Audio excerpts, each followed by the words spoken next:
Good morning बेटा। आज बेटा हम पढ़ेंगे बायोटेक्नोलॉजिकल एप्लीकेशंस इन मेडिसिन।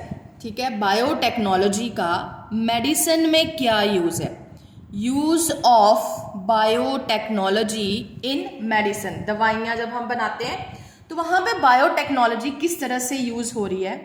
अब देखो, रिकॉम्बिनेंट डीएनए टेक्नोलॉजी, बेटा ये हम पढ़ चुके हैं। What is recombinant DNA?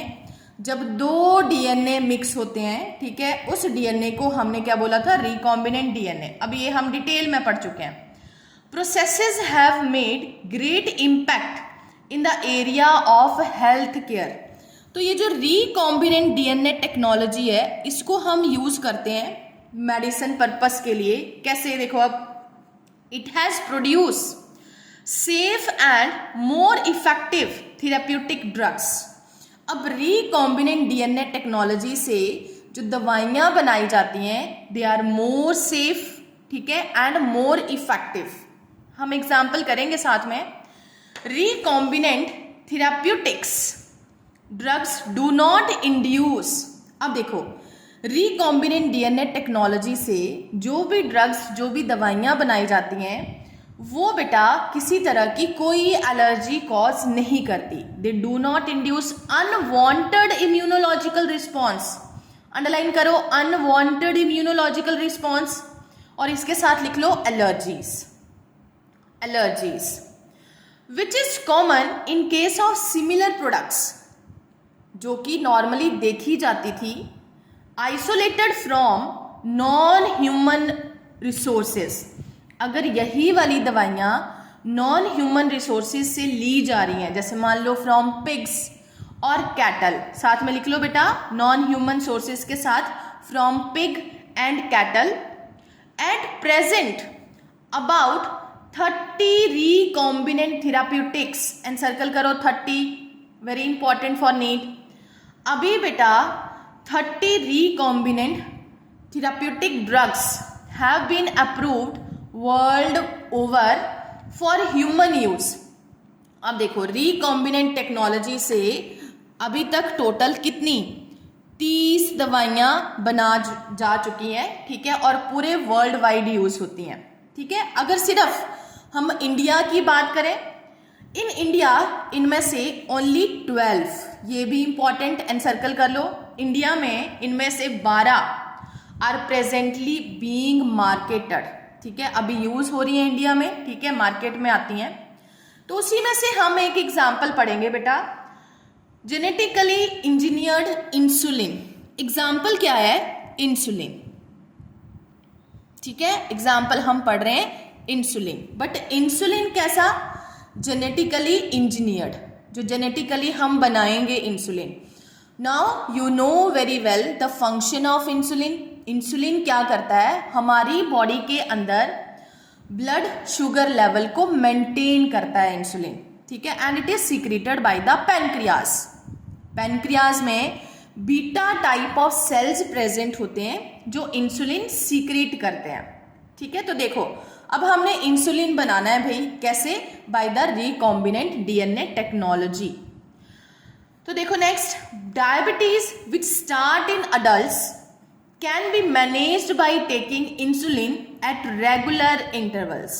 अब आपको पता है, अगर किसी को डायबिटीज हो जाती है तो उसको थोड़े थोड़े इंटरवल के बाद इंसुलिन लेना पड़ता है, ठीक है। अर्लियर इट वॉज, अंडरलाइन करो पूरी लाइन, पहले बेटा ये किससे एक्सट्रैक्ट किया जाता था? अब देखो, मान लो ह्यूमन की बॉडी के अंदर अगर इंसुलिन प्रोड्यूस नहीं हो रहा है तो उसको डिजीज हो जाएगी। डिजीज का नाम है डायबिटीज, ठीक है। तो पुराने टाइम पे ये जो इंसुलिन था, ये एक्सट्रैक्ट किया जाता था from the pancreas of, very important, pancreas of slaughtered pigs. Slaughtered का मतलब हुआ जिन एनिमल्स को मारा जाता था फॉर फूड। जैसे देखो, पिग्स को मारा जाता था पॉर्क के लिए, ठीक है, मांस के लिए, एंड कैटल, कैटल को मारा जाता था फॉर बीफ, है ना, याद रखना है। This insulin is slightly different. तो देखो, इंसुलिन हम ले रहे थे, किससे ले रहे थे? इंसुलिन पुराने टाइम पे ऑब्टेन किया जा रहा था फ्रॉम पिग्स एंड कैटल, ठीक है, from the pancreas of pigs and cattle. But ये जो इंसुलिन था, क्योंकि ये किसी और ऑर्गेनिज्म से लिया जा रहा था, ये इंसुलिन बेटा कुछ साइड इफेक्ट कॉज करता था in the human body, like allergy. ठीक है, इट कॉज साइड इफेक्ट। अब देखो next, structure of human insulin. ये तो हमने पढ़ लिया कि पुराने टाइम पे जब इंसुलिन की कमी हो जाती थी, डायबिटीज हो जाता था, तो इन पर्टिकुलर एनिमल्स के पैनक्रियाज से इंसुलिन लिया जाता था, बट उससे एलर्जी होती थी। ठीक है, तो उसका कोई अल्टरनेट ढूंढना था। तो उससे पहले हमें इंसुलिन का स्ट्रक्चर पता होना चाहिए। What is the structure of human insulin? ठीक है, ये इंपॉर्टेंट है। देखो, अब human insulin is made up of 51 amino acids.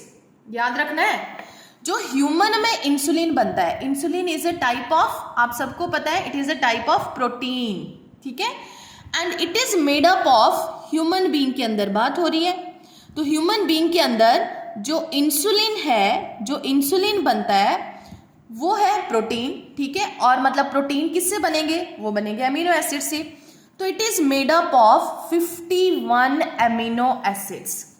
Human insulin is made up of 51 amino acid. अच्छा, अब ये जो 51 अमीनो एसिड्स होते हैं, ये कैसे अरेंज होते हैं? They are arranged in 2 polypeptide chains. मतलब अमीनो एसिड्स की 2 चेन्स होती हैं इंसुलिन के अंदर। ठीक है, एक चेन का नाम है चेन ए। ठीक है, 2 चेन्स हैं बेटा, 2 चेन्स में अरेंज है। एक चेन को हमने बोल दिया चेन ए, दूसरी चेन को हमने बोल दिया चेन बी। ठीक है, तो चेन ए में 21 अमीनो एसिड्स होते हैं। There are 21 amino acids in chain A. Very important question for NEET. ठीक है, एंड चेन बी में बेटा there are 30 amino acids. 30 amino acids. ठीक है, तो देखो, एक ये पॉलीपेप्टाइड चेन, एक ये पॉलीपेप्टाइड चेन्स, और दोनों पॉलीपेप्टाइड चेन्स आपस में जुड़ी होती हैं with the help of disulphide bond. ठीक है, कैसे? डाइसल्फाइड बॉन्ड की हेल्प से। अब देखना इनका स्ट्रक्चर कैसे होगा। जब हमारी बॉडी के अंदर ह्यूमन इंसुलिन, जब हमारी बॉडी के अंदर इंसुलिन सिंथेसाइज होता है बेटा, तो वो प्रो हार्मोन, प्रो एंजाइम, जैसे प्रो हार्मोन बनते हैं ना, वैसे ही प्रो एंजाइम की फॉर्म में सिंथेसाइज होता है। ठीक है, प्रो हार्मोन की फॉर्म में सिंथेसाइज होता है। तो देखो उस इंसुलिन का स्ट्रक्चर कैसे होगा। ये मैंने बना दिया इंसुलिन का वो वाला स्ट्रक्चर जो एक्चुअल में हमारी बॉडी में बना। ठीक है, इमेच्योर है, अभी मैच्योर नहीं है। तो इस स्ट्रक्चर में देखो कैसे ये स्ट्रक्चर होगा। दिस इज चेन ए, ये वाला पार्ट है बेटा चेन ए। इसको मैं बोल दूंगी ए पॉलीपेप्टाइड। ठीक है, अच्छा, यहां पे है चेन बी, ये वाली, दिस इज बी पॉलीपेप्टाइड। अच्छा, तो ए पॉलीपेप्टाइड और बी पॉलीपेप्टाइड। फिर एक स्ट्रेच आप यहां पे भी देख रहे हो, दिस इज सी, ये एक सी चेन है, सी पॉलीपेप्टाइड। ठीक है, बट देखो हमने अभी पढ़ा कि जो ह्यूमन इंसुलिन है it is made up of only 2 chains. मतलब यहाँ पे सिर्फ ए और बी का काम है, सी का कोई काम नहीं है। ठीक है, तो ये फर्स्ट फॉर्म जो सिंथेसाइज हो रही है it is like pro enzyme. ठीक है, प्रो हार्मोन ये बना, जिसमें टोटली 3 चेन्स थी। चेन ए थी, चेन बी थी और चेन सी थी। अब चेन ए में क्योंकि यहाँ पे सारे अमीनो एसिड्स थे, तो मान लो यहाँ पे एक अमीनो एसिड है सल्फर कंटेनिंग अमीनो एसिड, यहाँ पे एक अमीनो एसिड है सल्फर कंटेनिंग अमीनो एसिड। ठीक है, बाकी सारे नॉर्मल अमीनो एसिड्स थे। अच्छा, बी चेन में यहाँ पे एक amino acid sulphur containing amino acid, और देखो यहाँ पे भी एक amino acid sulphur containing amino acid. तो जो सल्फर कंटेनिंग अमीनो एसिड थे उनके सल्फर यहाँ पे आपस में बॉन्ड बना लेंगे। कौन सा बेटा? Disulphide bond. तो ये बन गया disulphide bond between A and B chain, between A and B chain. ठीक है, अच्छा, ए चेन के अंदर अपने पास भी डाइसल्फाइड बॉन्ड होता है, मतलब यहाँ पे इसके अपने जो सल्फर, अपने जो अमीनो एसिड्स होते हैं उनके जो सल्फर होंगे वो भी आपस में बॉन्ड बना लेंगे। ठीक है, तो ये बन गया intramolecular bond, this is intramolecular bond, और ये दोनों क्या है, इंटरमॉलिक्यूलर बॉन्ड। ठीक है, यहाँ पे मैं शो कर रही हूँ, दिस इज इंटरमॉलिक्यूलर बॉन्ड, क्योंकि दो अलग अलग चेन के बीच में बन रहा है। ठीक है, इंटरमॉलिक्यूलर बॉन्ड, और ये जो एक बना ये है इंट्रामॉलिक्यूलर बॉन्ड, इंट्रामॉलिक्यूलर बॉन्ड। ठीक है, क्लियर। अच्छा, तो ये जो थी फर्स्ट फॉर्म जो एक्चुअल में बनी थी, इसको हमने बोल दिया प्रो हार्मोन। प्रो हार्मोन में 3 चेन थी, बट ह्यूमन इंसुलिन में तो 2 चेन है। इसका मतलब जब ये मैच्योर होगा इंसुलिन तो क्या होगा, तो जो सी चेन थी वो यहां से हट जाएगी। ठीक है, सिर्फ क्या बचेंगी बेटा, only A and B chain. तो देखो ये अब मैं शो कर रही हूं, this is only A chain, A chain having कितने बेटा, 21 amino acid. This is B chain, B chain में कितने अमीनो एसिड थे, देयर आर 30 अमीनो एसिड्स। ठीक है, और इनके बीच में जो सल्फर कंटेनिंग अमीनो एसिड्स थे उन्होंने आपस में बना लिए डाइसल्फाइड बॉन्ड। तो ये मैंने शो कर दिया डाइसल्फाइड बॉन्ड, और एक यहाँ पे इसका इंट्रामॉलिक्यूलर बॉन्ड भी आएगा। ठीक है, तो ये बन गया complete insulin, this is complete mature insulin. मैंने यहाँ पे साथ में लिख दिया मैच्योर इंसुलिन, ये है एक्चुअल में इंसुलिन जो हमारी बॉडी के अंदर बनता है। ठीक है, इंसुलिन, सॉरी। अच्छा, अब देखो ए और बी चेन दोनों तो आपस में जुड़ गई और सी चेन अलग हो जाती है, ये रहेगी फ्री सी पेप्टाइड या फ्री सी चेन। क्लियर बेटा, when there is maturation of insulin. तो देखो अब human insulin is made up of 51 amino acid, very very important, जिसमें से ए में 21, बी में 30 अमीनो एसिड्स हैं। 2 polypeptide chains, polypeptides which are made up of amino acids. 2 polypeptide chains, A having 21 and B having 30, they are interconnected by 2 disulfide bridges. These are disulfide bridges, मतलब sulphur linkage. ठीक है, SS linkage. It is also present in A chain, A chain में भी ये SS linkage present होती है। ठीक है, this is a type of intramolecular bond, intramolecular bond in mammals including human being. अब देखो ह्यूमन बीइंग के बारे में बात हो रही है। Insulin is synthesised as, and circle करो, प्रो हार्मोन।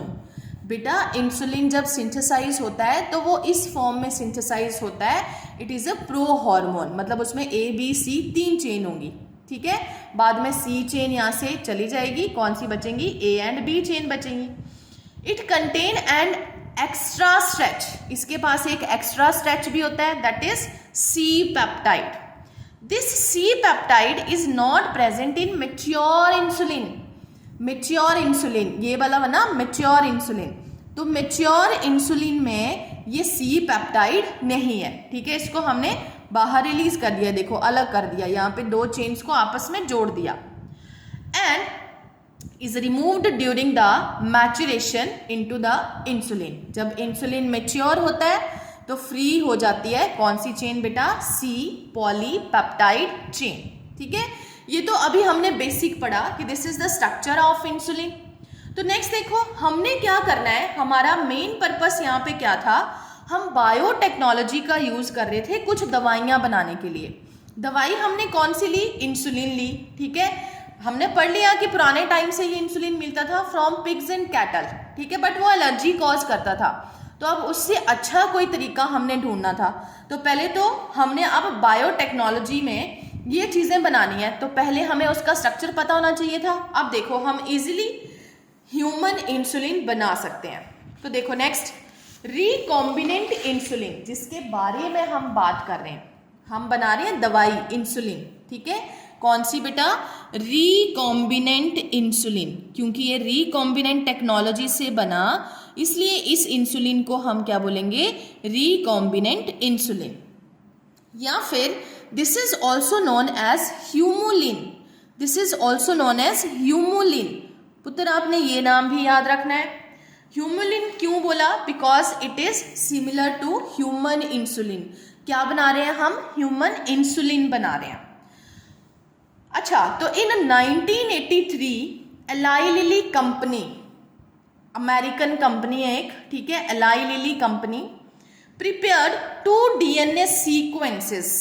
1983 में एलाई लिली अमेरिकन कंपनी ने 2 DNA सीक्वेंसेस बनाए, ठीक है।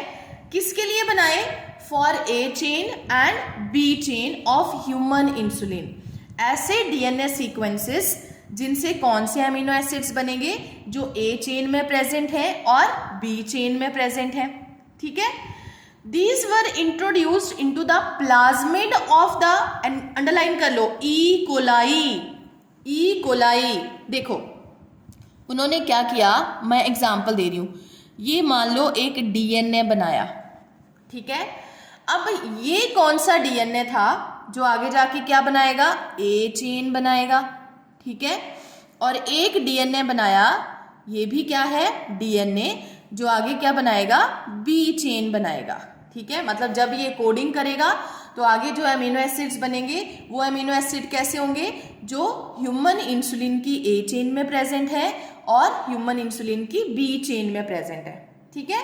फिर इन DNA को उन्होंने कहाँ पे इंसर्ट कर दिया, ये वाले DNA, इन DNA को उन्होंने इंसर्ट कर दिया ई कोलाई बैक्टीरिया के प्लाज्मिड के अंदर, ठीक है, in the plasmid of E coli. तो देखो फिर से वही एग्जाम्पल, ये मैंने ले लिया plasmid which is a double standard DNA, ठीक है, सर्कुलर DNA। अच्छा, इसमें से यहाँ से जीन निकाली होगी और यहाँ पे क्या इंसर्ट कर दिया, ये वाला DNA इंसर्ट कर दिया, ठीक है। ऐसा ही एक और लिया प्लाज्मिड, उसमें ये वाला DNA इंसर्ट कर दिया। तो ये जो आगे ई कोलाई हमारे पास बनेगा, फिर दोबारा इसको किस में डाल दिया, ई कोलाई के अंदर डाल दिया। फिर इस प्लाज्मिड को अगेन हमने इंसर्ट कर दिया किसके अंदर बेटा, ई कोलाई बैक्टीरिया के अंदर, ठीक है। तो ये हमारे पास बन गया एक ट्रांसजेनिक ई कोलाई बैक्टीरिया। कैसा बन गया, ट्रांसजेनिक ई कोलाई बैक्टीरिया। अब जैसे जैसे ये ई कोलाई बैक्टीरिया आगे मल्टीप्लाई करेगा, बाइनरी फिजन करेगा, ठीक है, तो आगे से आगे ये पर्टिकुलर DNA सिंथेसाइज होते रहेंगे। तो देखो, to produce human insulin chains, तो आगे से आगे ये चेन्स बनती गई। कौन सी chains, A chain and B chain. मतलब जब इस बैक्टीरिया ने मल्टीप्लाई किया तो इसके अंदर कौन सा प्रोटीन बना, कौन सा अमीनो एसिड बना, A चेन वाला, ठीक है, और एक और बना कौन सा, B चेन वाला, ठीक है। तो chain A and B were produced separately, दोनों चेन्स को अलग अलग प्रोड्यूस किया गया, ठीक है। जैसे इसके अंदर भी और इसके अंदर भी दो अलग अलग चेन्स बनाई गई, ठीक है, समझ आ गई ना बात। These were extracted and combined by creating disulphide bond to form human insulin. फिर इनको यहाँ से एक्सट्रैक्ट कर लिया गया और इन चेन्स को, A और B चेन्स को बाद में जोड़ दिया गया और क्या बन गया बेटा, ह्यूमन इंसुलिन बन गया। कैसे जोड़ा, by the disulphide bond. Insulin can not be taken orally. अब ये आपको पता है, इंसुलिन की बेटा टैबलेट्स नहीं आती हैं, इंसुलिन के इंजेक्शंस आते हैं, ठीक है। तो इंजेक्शंस क्यों आते हैं, ये ओरली क्यों नहीं लिए जाते हैं, because it is a type of protein. ये भी इंपॉर्टेंट क्वेश्चन।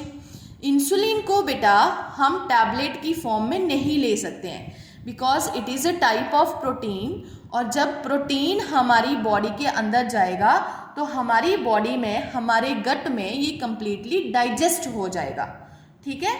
इसलिए हम इसको ओरली नहीं लेते हैं, इसके इंजेक्शंस बने होते हैं, ठीक है। तो फर्स्ट एग्जांपल हमने कर लिया, रिकॉम्बिनेंट DNA टेक्नोलॉजी में there is formation of insulin. Clear बेटा, क्या बना रहे हैं, ह्यूमन इंसुलिन बना रहे हैं, जिसका नाम क्या है, ह्यूमुलिन। एक बार फिर देख लो, समराइज कर रही हूं मैं कैसे हमने बनाया।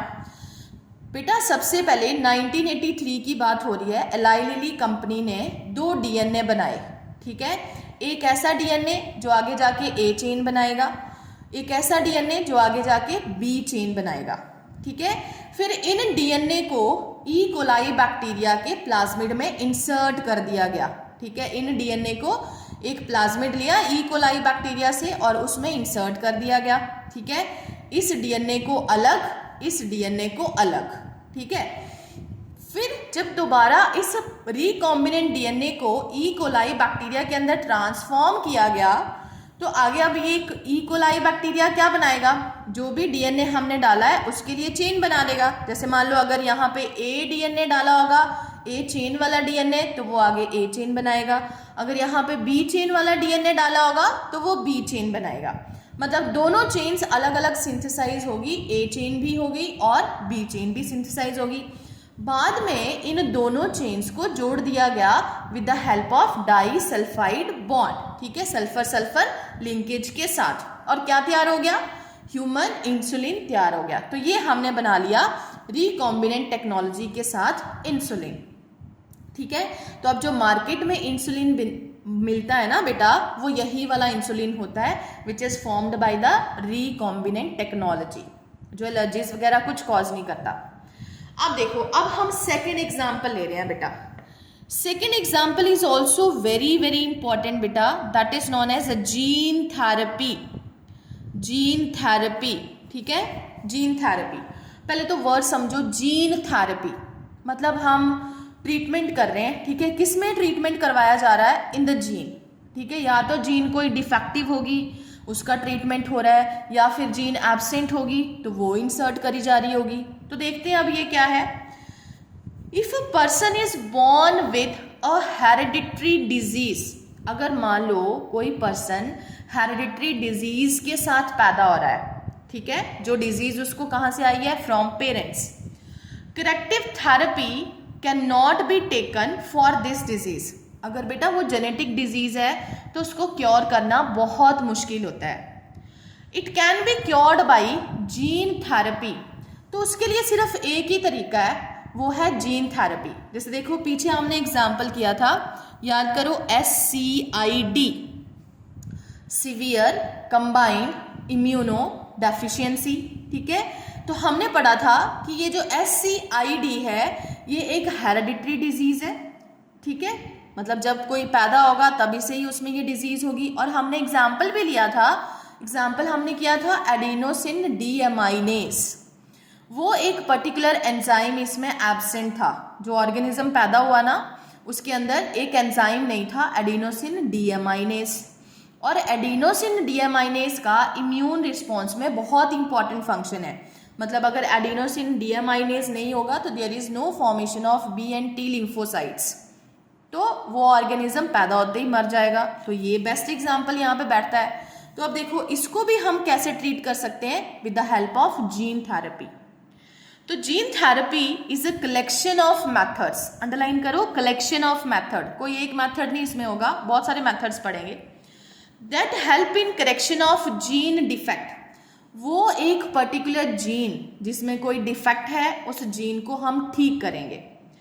That has been diagnosed in a child, जिसको हमने डायग्नोज किया या तो किसी बच्चे में पैदा होने के बाद, या फिर अंडरलाइन करो एम्ब्रियो ऑल्सो। और आपको याद रखना है, अगर एम्ब्रियो में ही डायग्नोज हो गया तब वो कंप्लीटली क्योर हो सकता है, ठीक है। आफ्टर बर्थ अगर डायग्नोज हुआ तो कंप्लीट क्योर कभी नहीं होगा। कंप्लीट क्योर सिर्फ कब होगा, अगर वो एम्ब्रियो में ही डायग्नोज हुआ जा रहा है। In this method genes are inserted into a person's cell. अब देखो पहले तो सिंपल सी चीजें गिवन है कि इस मेथड में हम क्या करने वाले हैं, हम जीन्स को इंसर्ट करेंगे, ठीक है। जो एक पर्टिकुलर जीन एब्सेंट है ना वो डाल देंगे, कहाँ पे, एक ह्यूमन के सेल्स के अंदर या फिर टिश्यूज के अंदर, उस डिजीज को ठीक करने के लिए। इन this method normal gene is delivered into the individual. हम जो डिफेक्टिव जीन है ना उसकी जगह पे क्या डाल देंगे, नॉर्मल जीन डाल देंगे, ठीक है, एक ऑर्गेनिज्म के अंदर, या फिर एनसर्कल करो एम्ब्रियो के अंदर, ये मैंने बता दिया, फॉर कंप्लीट क्योर हमें उसको एम्ब्रियो के अंदर इंसर्ट करना पड़ेगा। To take over the function of non functional gene, non functional gene के फंक्शन को खत्म करने के लिए, मतलब हमने नॉन फंक्शनल जीन को हटा देना है और उसकी जगह पे फंक्शनल जीन रख देनी है और वो काम करना शुरू कर देगा। ठीक है, अब देखो फर्स्ट क्लिनिकल जीन थेरेपी। अब हम एग्जांपल ले रहे हैं कि सबसे पहले जीन थेरेपी किस में करवाई गई थी। देखो first clinical gene therapy was given in 1990, underline कर लो, 1990 to a 4-year-old girl who was having encircle, यही वाला एंजाइम जो अभी हम ले रहे थे, एडिनोसिन डीएमाइनेज। ठीक है, मतलब फर्स्ट जीन थेरेपी किस में करवाई गई थी, एक 4 साल की लड़की थी, ठीक है, जिसमें ये वाला एंजाइम एडिनोसिन डीएमाइनेज ये नहीं बन रहा था। इस एंजाइम को हम शॉर्ट फॉर्म में लिख देते हैं ADA। तो ये वाला एक पर्टिकुलर एंजाइम उस गर्ल के अंदर प्रोड्यूस नहीं हो रहा था। और हमें पता है कि एंजाइम कैसे बनते हैं। Enzymes are the type of proteins. Enzymes क्या है? These are the type of protein. मतलब डीएनए के ऊपर कोई सीक्वेंस होगा, वो सीक्वेंस अपने आप को एक्सप्रेस करेगा in the form of RNA, फिर जाके वो एक पर्टिकुलर एंजाइम बनेगा। इसका मतलब कि इस लड़की के अंदर ये वाली जीन नहीं थी जो एडिनोसिन डीएमाइनेज बनाती थी। ठीक है, अच्छा, and this enzyme is important for functioning of, underline करो, इम्यून सिस्टम। इम्यून सिस्टम, ये एंजाइम बेटा इम्यून सिस्टम की फंक्शनिंग के लिए बहुत इंपॉर्टेंट है। ठीक है, तो आपको याद रखना है कि हमारी बॉडी के अंदर एक चीज बनती है जिसका नाम है डिऑक्सी एडिनोसिन। ठीक है, ये डिऑक्सी एडिनोसिन हमारी बॉडी में जो लिम्फोसाइट्स बनते हैं उनके लिए टॉक्सिक होता है, toxic to lymphocyte, BNT lymphocyte. अगर ये डिऑक्सी एडिनोसिन बनता रहेगा तो B और T लिम्फोसाइट्स खत्म होते रहेंगे। तो एक्चुअल में इस एंजाइम का काम क्या होता है? इस डिऑक्सी एडिनोसिन को डीएक्टिवेट करना। ये क्या करता है? इसको डीएक्टिवेट कर देता है, डिऑक्सी एडिनोसिन को डीएक्टिवेट कर देता है, जिसकी वजह से फिर B और T लिम्फोसाइट्स बन पाते हैं। अगर ये डीएक्टिवेट नहीं होगा, अगर ये एंजाइम नहीं होगा तो ये डीएक्टिवेट नहीं होगा तो B और T लिम्फोसाइट्स ये खत्म होते रहेंगे। ठीक है, तो देखो it is very important for the functioning of immune system. This disorder is caused due to, अब ये एक्चुअल में SCID, ये डिसऑर्डर किसकी वजह से होगा? It is caused due to deletion of gene, underline करो, डिलीशन ऑफ जीन। जीन कहाँ पे है? डीएनए के ऊपर। ये डीएनए है, तो डीएनए में वो एक पर्टिकुलर जीन जो इस एंजाइम के लिए कोडिंग करती है वो डिलीट हो गई है, खत्म हो गई है। ठीक है, विच कोड फॉर एडिनोसिन डीएमाइनेज। ठीक है, तो देखो अब हम कैसे कैसे इसको क्योर कर सकते हैं इस डिजीज को। तो नेक्स्ट लाइन में बेटा पहले तो यहाँ पे नंबर 1 डाल लो।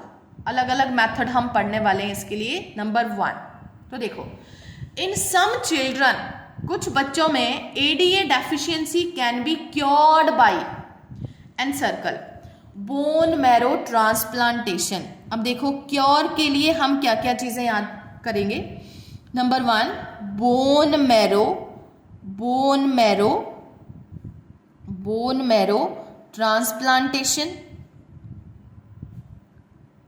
एक हम क्या कर सकते हैं? बोन मैरो ट्रांसप्लांटेशन कर सकते हैं।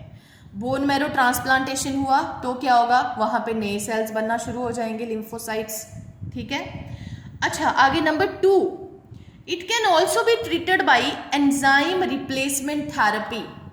मतलब हम क्या कर सकते हैं? उसको एंजाइम दे सकते हैं, ये वाला एडिनोसिन डीएमाइनेज। ठीक है, एंजाइम रिप्लेसमेंट थेरेपी। ये हुआ सेकेंड मेथड,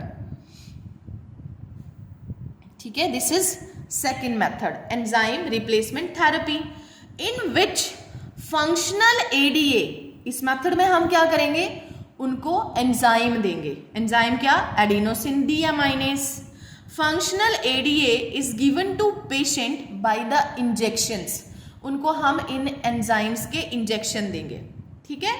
बट ये दोनों ही method, these are not completely curative, no complete cure, ये याद रखना है आपने अब, ठीक है, कोई कंप्लीट क्योर नहीं होगा, क्योंकि देखो हर थोड़े थोड़े टाइम के बाद, थोड़े थोड़े इंटरवल के बाद फिर से हमें दोबारा ये चीज़ें करवानी पड़ेंगी। जैसे हम एंजाइम का एग्जाम्पल ले रहे हैं तो एंजाइम कितने टाइम तक चलेगा, ठीक है, उसके बाद थोड़े टाइम के बाद फिर से ये एंजाइम देना पड़ेगा, फिर से दोबारा एंजाइम देना पड़ेगा पर्टिकुलर इंटरवल के बाद, ठीक है।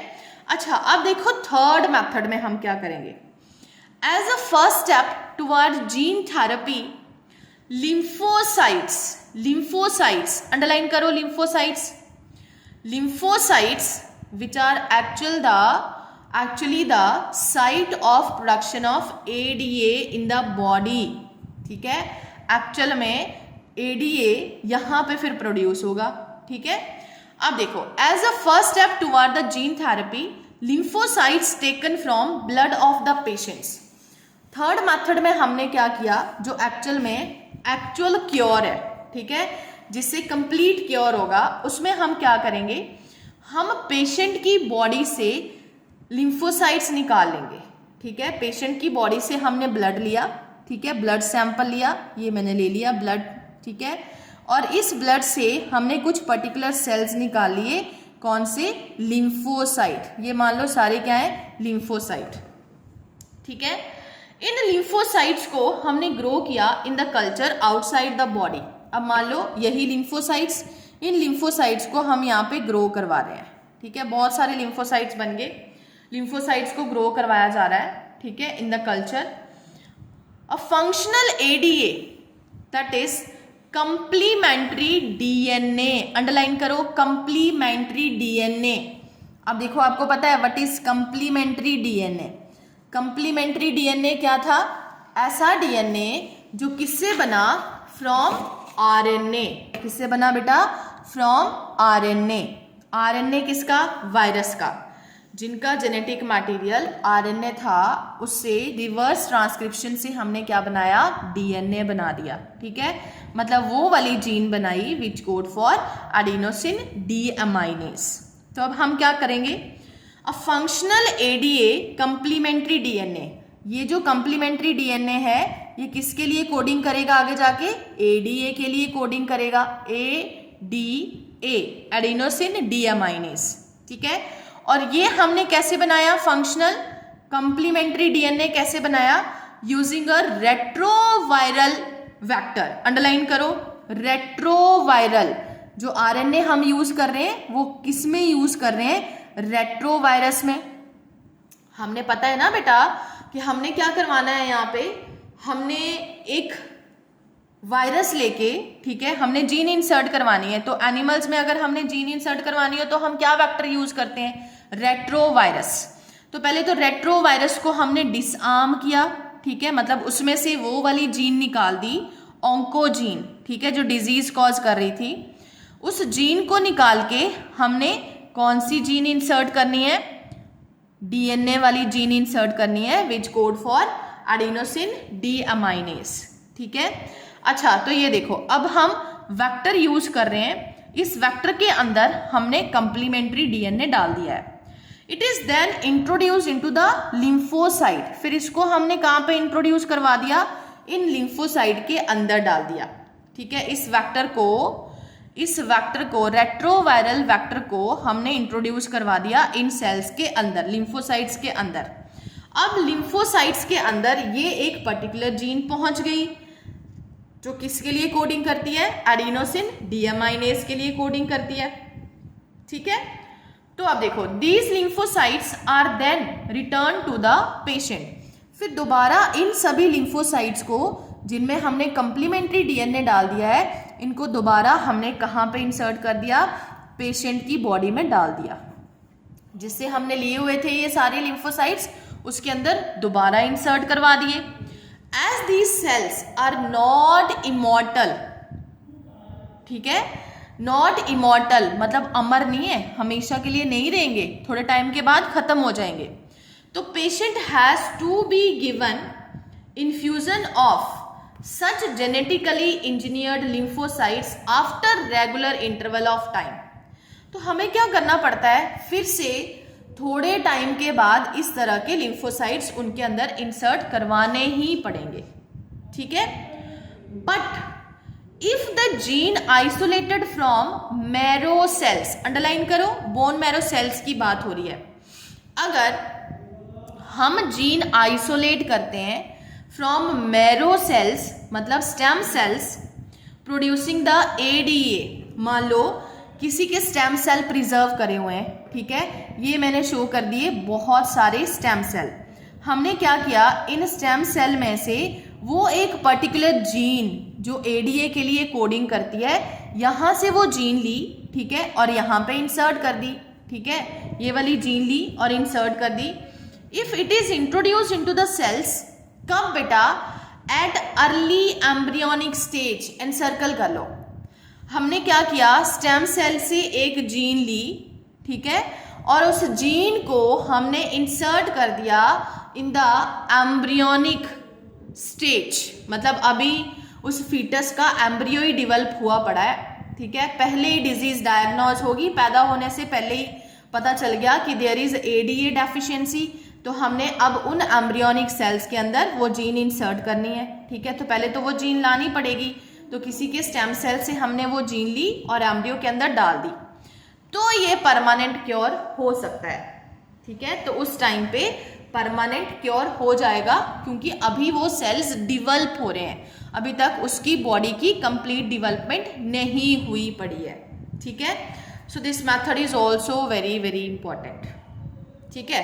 तो देख लो, सेकेंड मेथड हमने पढ़ा अबाउट द जीन थेरेपी। एक बार फिर से देखो समराइज, जीन थेरेपी में हम एक जीन को ट्रीट कर रहे हैं, ठीक है। जीन कौन सी है, एग्जाम्पल हमने यहाँ पे ले लिया ऐसी gene which code for adenosine deaminase enzyme, और ये जो एडिनोसिन डीएमाइनेज एंजाइम है, it is very very important for our immuno system, क्योंकि ये क्या करता है, हमारी बॉडी के अंदर जो डिऑक्सी एडिनोसिन बनता रहता है, ये उसको डीएक्टिवेट करता है, ठीक है। अगर ये डीएक्टिवेट होगा तभी लिम्फोसाइट्स आगे ग्रो कर पाएंगे, अदरवाइज ये एक्चुअल में इन लिम्फोसाइट्स को खत्म करता रहता है, ठीक है। तो हम एग्जाम्पल ले रहे थे कि ऐसे बहुत सारे लोग होते हैं जिनमें ये तरह का डिसऑर्डर देखा जाता है, ठीक है। अगर तो पैदा होने से पहले ही पता चल जाएगा तो कंप्लीट क्योर हो जाएगा, अगर पैदा होने के बाद पता चलता है तो बेटा कंप्लीट क्योर नहीं होगा। तो वही एग्जाम्पल हम यहाँ ले रहे थे, ये डीएनए के ऊपर एक gene which code for adenosine deaminase, ये जीन एब्सेंट थी, ठीक है। तो अब हमारा मेन मोटिव यहाँ पे क्या होना चाहिए, या तो जीन को इंसर्ट करना, ठीक है, या थोड़े थोड़े टाइम बाद उसको वो पर्टिकुलर एंजाइम देते रहना। तो देखो, क्योर के लिए हम कुछ मेथड्स पढ़ रहे थे। फर्स्ट मेथड हमने पढ़ा बोन मैरो ट्रांसप्लांटेशन, कि या तो भाई सीधा ही बोन मैरो ट्रांसप्लांटेशन करवा दो, क्योंकि बोन मैरो के अंदर ये सेल्स बनते हैं लिम्फोसाइट्स, ठीक है, एक तो ये हो गया।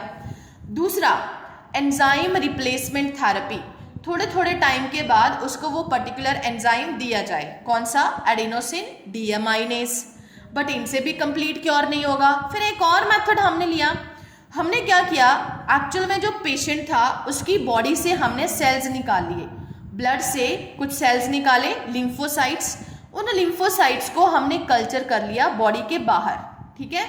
फिर इन लिम्फोसाइट्स के अंदर हमने एक्चुअल में, लिम्फोसाइट्स पता है ना, लिम्फोसाइट्स के अंदर हमने एक्चुअल में वो जीन इंसर्ट करनी है विच कोड फॉर एडिनोसिन डीएमाइनेज, ठीक है। तो इंसर्ट करने के लिए हम वेक्टर कहाँ से ले रहे थे, रेट्रोवायरस वेक्टर, ठीक है। एनिमल के अंदर जीन इंसर्ट करनी है ना, तो एग्रोबैक्टीरियम ट्यूमिफेशियन नहीं चलेगा यहाँ पे, ठीक है, या फिर और कोई प्लाज्मिड नहीं चलेगा, यहाँ पे क्या चलेगा, रेट्रोवायरस, ठीक है। रेट्रोवायरस वेक्टर हमने लिया, ठीक है। उस वेक्टर में से जेनेटिक मटेरियल क्या था उसका, आरएनए था, ठीक है। उससे हमने क्या बनाया, कंप्लीमेंट्री डीएनए बनाया, ठीक है, कंप्लीमेंट्री डीएनए, cDNA। तो हमने क्या किया कि इस वेक्टर को पहले तो डिसआर्म किया, इसमें से वो वाली जीन निकाल दी जो डिजीज कॉज करती थी, और उसकी जगह पे कौन सी जीन इंसर्ट कर दी, जीन इंसर्ट करी which code for adenosine deaminase, adenosine deaminase, ठीक है। मतलब उसको हमने डीएनए की फॉर्म में यहाँ पे इंसर्ट करना है, हम यहाँ पे आरएनए नहीं डाल सकते, ठीक है। वेक्टर का आरएनए पहले क्या बना, कंप्लीमेंट्री डीएनए बना, ठीक है, फिर उसको यहाँ पे इंसर्ट किया गया, ठीक है। बट कैसे बनाया, क्लियर है ना। अब आरएनए से पहले वो वाला जीन जो डिजीज कॉज कर रहा था उसको निकाल दिया, ठीक है। फिर उस डिजीज कॉजिंग जीन को निकाल के हमने वो एक पर्टिकुलर जीन इंसर्ट करी विच कोड फॉर एडिनोसिन डीअमाइनेज। फिर उस डीएनए को यहाँ पे हम इंसर्ट कर रहे हैं इन द लिम्फोसाइट्स, फिर इन लिम्फोसाइट्स को वापस हमने पेशेंट की बॉडी में डाल दिया, ठीक है। बट ये भी हमें थोड़े थोड़े टाइम के बाद करवाना ही पड़ेगा। अब कंप्लीट क्योर कैसे हो सकता है, कंप्लीट क्योर के लिए जो मेथड है वो है जीन फ्रॉम स्टेम सेल्स। ये मैंने ले लिए स्टेम सेल्स, ठीक है।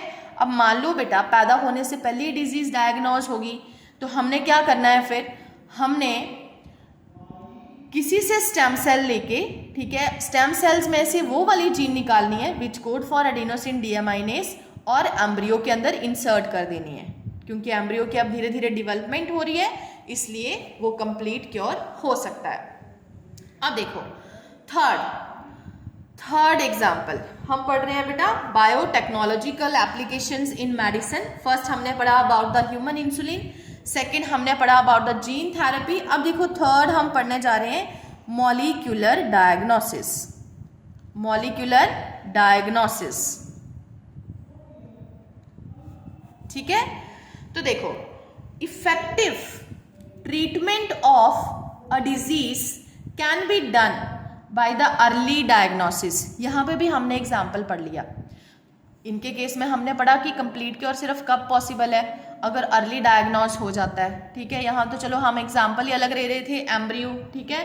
बट अदरवाइज अगर मान लो कोई डिजीज हमें हो रही है, अगर जल्दी पता चल जाएगी, जैसे हम पीछे कैंसर पढ़ रहे थे, तो कैंसर में भी हमने अलग अलग स्टेजेस पढ़ी थी, तो हमने उसमें देखा कि अगर कैंसर फर्स्ट स्टेज का है, अगर पहली स्टेज में पता चल जाएगा तो भी हम उसके लिए थोड़े से क्योरेटिव मेथड्स यूज कर सकते हैं, ठीक है। तो देखो effective treatment of disease can be done by early diagnosis and understanding its pathophysiology, underline करो पैथोफिजियोलॉजी, और इसके अलग से डेफिनेशन लिख लो बेटा। पैथोफिजियोलॉजी क्या होती है, study of Altered physiology of host, study of Altered physiology of host. हम यहाँ पे फिजियोलॉजी मतलब फंक्शनिंग स्टडी करेंगे ऑफ होस्ट। पहले होस्ट की फंक्शनिंग कुछ और थी, जब डिजीज होगी तो फंक्शनिंग चेंज होगी, उसकी बात हो रही है।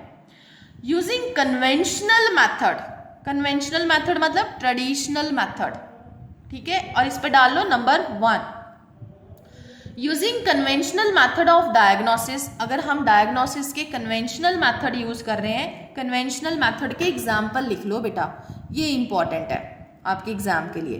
Number 1 serum and number 2 urine analysis. अगर हम यूरिन एनालिसिस कर रहे हैं या फिर सीरम एनालिसिस कर रहे हैं, ब्लड सीरम, ठीक है, सीरम एनालिसिस कर रहे हैं, तो early detection is not possible. तो अर्ली डिटेक्शन कभी नहीं हो सकती है, मतलब यूरिन सैंपल से नहीं पता चलेगा एग्जैक्टली अगर अभी कोई डिजीज हुई है थोड़े टाइम पहले, 10 दिन पहले, ठीक है, या फिर ब्लड सीरम से उस डिजीज को नहीं पहचाना जाएगा, ठीक है, अर्ली डिटेक्शन नहीं होगी। रिकॉम्बिनेंट डीएनए टेक्नोलॉजी, जो एक्चुअल में हम ये वाले चैप्टर में पढ़ रहे हैं, recombinant DNA technology. Then polymerase chain reaction PCR, जिसमें हमने नंबर ऑफ कॉपीज बनाई, and enzyme linked immunosorbent assay ELISA, पीछे हमने पढ़ा था ELISA is used for the detection of AIDS, AIDS की डिटेक्शन के लिए एलिसा यूज कर रहे थे। Are some of the techniques that serve the purpose of early diagnosis and these are the modern method. ठीक है, इस पे नंबर 2 डाल लो। मतलब कन्वेंशनल मेथड में क्या क्या चीजें आ रही थी, सीरम एंड यूरिन एनालिसिस, और मॉडर्न मेथड में क्या क्या चीजें आ रही हैं, रिकॉम्बिनेंट डीएनए टेक्नोलॉजी, ठीक है, पीसीआर, इनके फंक्शन भी हमने पढ़ लिए हैं, एंड एलिसा। ये कुछ मेथड हैं जिनसे हम अर्ली डायग्नोसिस करवा सकते हैं, किसी डिजीज को पहले ही पहचान सकते हैं। ठीक है, क्लियर बेटा? अब देखो, अब बारी बारी से इनके बारे में हम पढ़ेंगे, वैसे इनके बारे में डिटेल हम कर चुके हैं, ठीक है, सिर्फ इसको छोड़ के। फर्स्ट हम बात करेंगे PCR, polymerase chain reaction. Presence of pathogen, polymerase chain reaction में हमने कोविड-19 का एक एग्जाम्पल लिया था, याद करो, तो उसके लिए जेनेटिक मटेरियल था आरएनए, आरटी-पीसीआर करवाते थे उसको डायग्नोस करने के लिए। ठीक है, याद आ गया?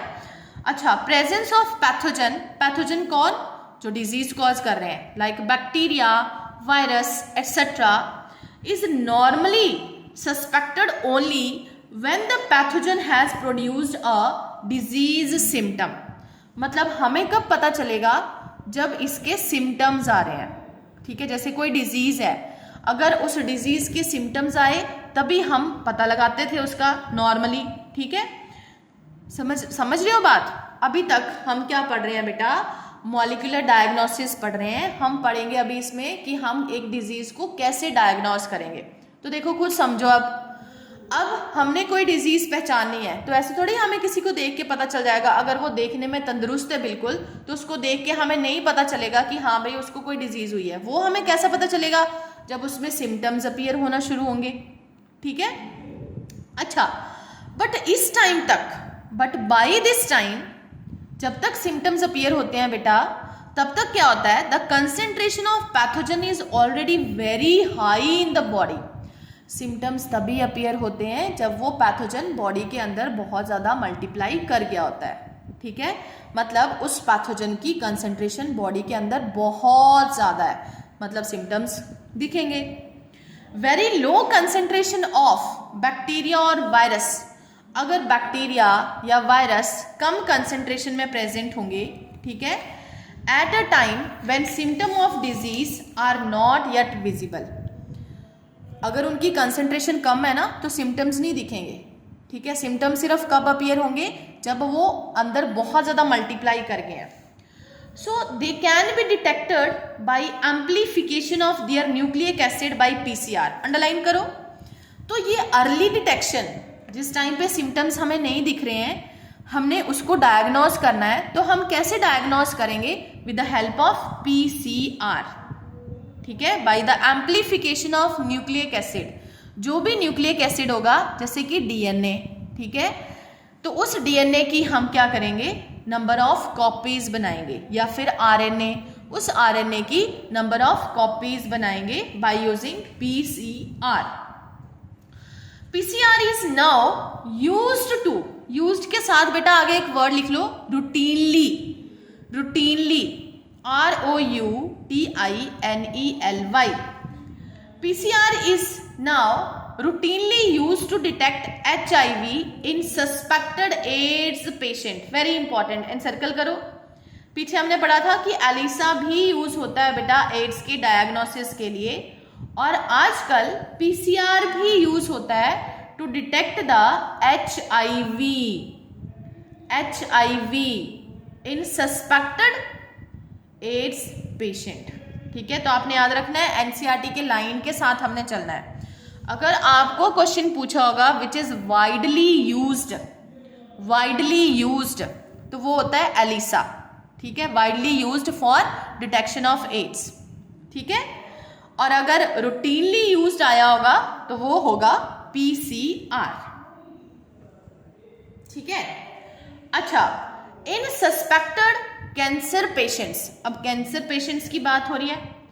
कैंसर पेशेंट्स में it is used to detect mutation in the genes. अब कैंसर कैसे होता है, मान लो कोई जीन है, ठीक है, आपको पता है ये चीज, जीन के ऊपर, मतलब जीन में क्या है, एक पर्टिकुलर सीक्वेंस है, मान लो इसके अंदर कोई चेंज हो गया, ठीक है, इसके अंदर कोई थोड़ा सा चेंज हो गया, म्यूटेशन होगी, इसका मतलब कैंसर हो गया। ठीक है, it is powerful technique to identify many other genetic disorders also. तो इसके थ्रू हम और भी बहुत सारे जेनेटिक डिजीजेस को स्टडी कर सकते हैं with the help of PCR। Example लिखना है तो लिख लो, लाइक COVID-19। ठीक है, बाकी बेटा हम कल करेंगे। Thank you so much, bye बेटा।